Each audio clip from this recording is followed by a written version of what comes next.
Welcome to Toffee TV. It is the Everton News Daily. It is Monday, the 11th of September. So let's crack on with it. After Everton's 4-1 win yesterday, the under-23s beating Spurs.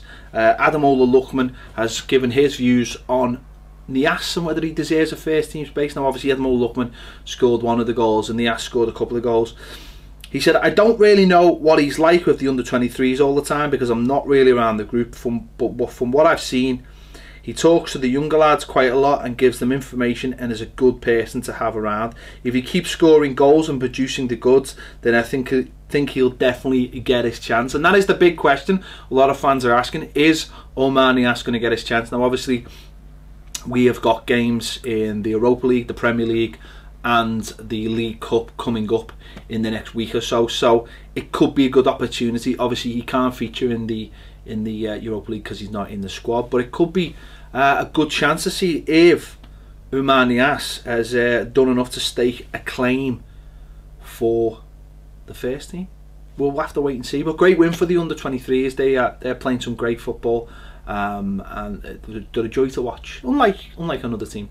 Some news today come out about Farhad Moshiri. He was put down in business houses as a person with significant control. That was today, regarding Everton football. Now, a lot of people thought that may have meant that he had got his shares above 50% and he would now be the basically in charge of Everton Football Club, or certainly have enough control with the amount of shares. That theory has been debunked. Everton officials say that Mr. Moshiri is not securing more shares and that the situation regarding the club shareholding remains the same. So a lot of people sort of believing that maybe because of the start of the season and because of the transfer deadline day, that maybe Farhad Moshiri was pushing for more control at the club. But that is not the case, and maybe just because of how long he's been at the club, maybe in company's house or whatever it is, they have changed his status because of how long he's owned shares. I'm not up to date with how that all works, but it certainly seems that Everton is suggesting that he hasn't bought any more shares. Again, that rumour came off the back of Joey Barton, who came out with a couple of pieces of stuff on TalkSport this morning.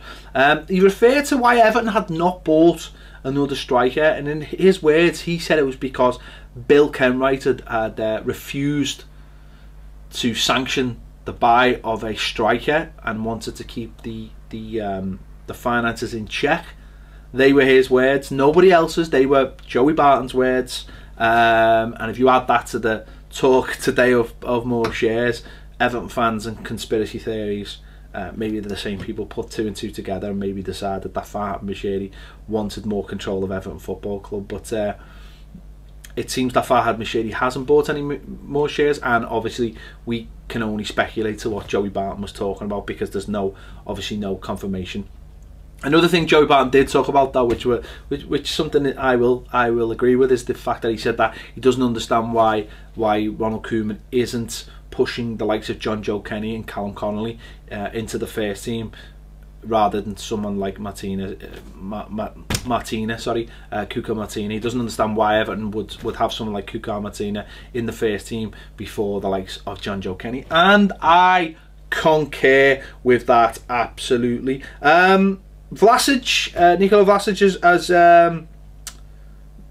basically just mentioned his first game at Everton. He said there's a lot of emotions. It was a very special moment for me. It was happy when the crowd clapped me as I came on, but on the other hand I was sad because we lost the game. And obviously yeah, mixed emotions for the player. He got to make his Premier League debut, and for the time he was on, he looked okay. You know, it was hard to get into a game like that, but he had to go. You know, he didn't look massively out of place, but obviously again his time will come in the next few games, whether it be Europa or League Cup, to get his feet under the table at the club. And it's a busy next couple of weeks for the club.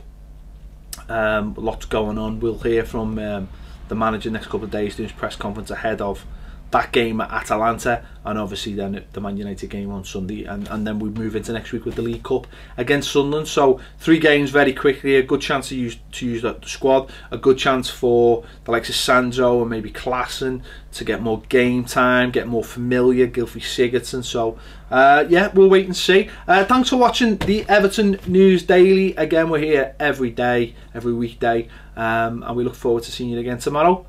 I'm Ped, I'll see you later.